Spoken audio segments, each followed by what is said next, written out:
Welcome to our channel. నేను మీ వెంకట్. ఇది ఏదైతే ఇప్పుడు అఘోరి ఇష్యూ ఉందో దీంతో పాటు మనతో పాటు మాట్లాడడానికి శివరుద్ర స్వామి మనతో పాటు ఉన్నారు. ఒకసారి అడిగి తెలుసుకుందాం.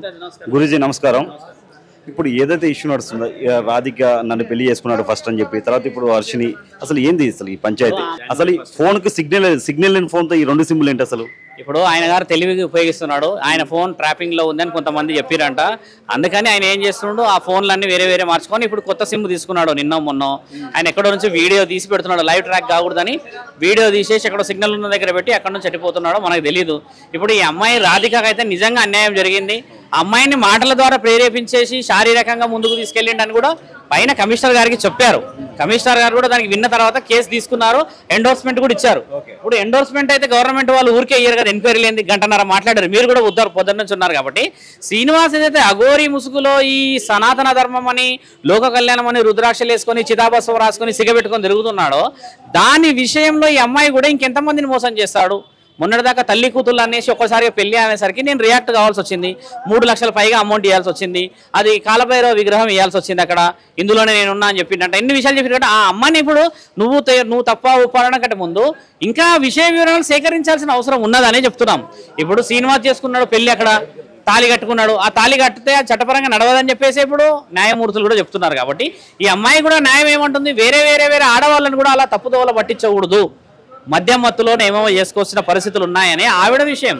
మీరు కూడా ముందుకు వెళ్లాల్సిన అవసరం ఉన్నది. కాబట్టి ధర్మరక్షణ కోసం అని చెప్పి ఒక సాధుని కాబట్టి నేను అఘోరా ఆ వేషాధారణని సనాతన ధర్మం వైపు అపవాదం వచ్చే విధంగా చేయకూడదని నేను ముందుకు రావడం జరిగింది. ఇప్పుడు ఎవరైతే రాధిక ఉందో ఆమె దగ్గర ఎలాంటి ప్రూఫ్స్ ఉన్నాయి? ఇప్పటివరకు ఎంత మనీ ఇచ్చింది? 3.5 లక్షలు ఇచ్చింది. ఫోన్ చాటింగ్ ఉంది, ఫోన్ పే రికార్డింగ్ ఉంది.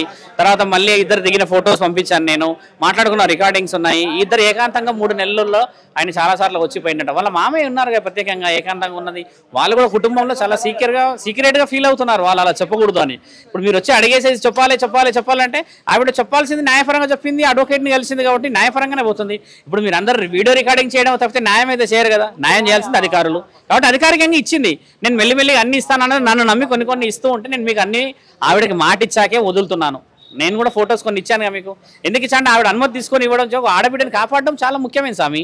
విచలవిడితనం చేయకూడదు కదా, ముఖ్యమైన ఆలోచన కూడా అదే నాది. ఇప్పుడు ఎవరైతే అఘోరి ఉందో ఆమె దగ్గర ఎలాంటి ప్రూఫ్స్ ఉన్నాయి? ప్రూఫ్ చూపించమని అంటున్నాడు. ఈమె మాత్రం ఏం ప్రూఫ్ చూపించాలి? ఎందుకు ప్రూఫ్ ఉండదు స్వామి? అట్లా మాటలు అంటే సరిపోదు. మేము ఈరోజు వచ్చి కమిషనర్ గారి దగ్గర పేపర్లు ఇచ్చామంటే ప్రూఫ్ లేకుండా వచ్చామా?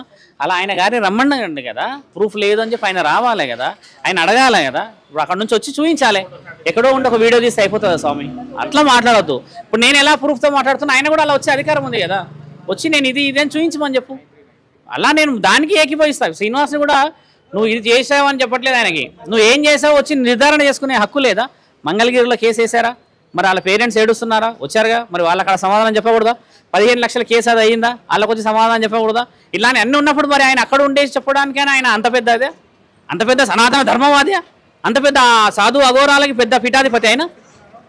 ట్రాన్స్జెండర్గా ఆయన ఉన్నది లేనిది మార్చుకొని తిరుగుతూ వీడికి వచ్చేసి సనాతన ధర్మం అనేసరికి అందరూ నమ్ముతున్నారన్న ఆ విషయాన్ని బలహీనతగా తీసుకున్నాడు.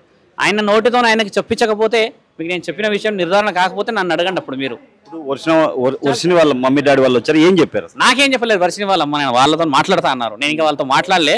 జస్ట్ ఒక 5 నిమిషాలలా మాట్లాడి కలిసి కాళ్ళు మొక్కి ఆశీర్వాదం తీసుకొని న్యాయం జరుగుతుంది ఏమో అని చెప్పినా వాళ్ళు బయటకు. వాళ్ళ ఆరోగ్యాలు బాగాలేవు పాపం, అంత బలహీనంగా కనబడుతున్నారు. తల్లిదండ్రులు ఊసరు ముడితే బాగుంటుందా స్వామి? కాబట్టి అది ఆలోచన చేయండి మీరు. ఓకేనా?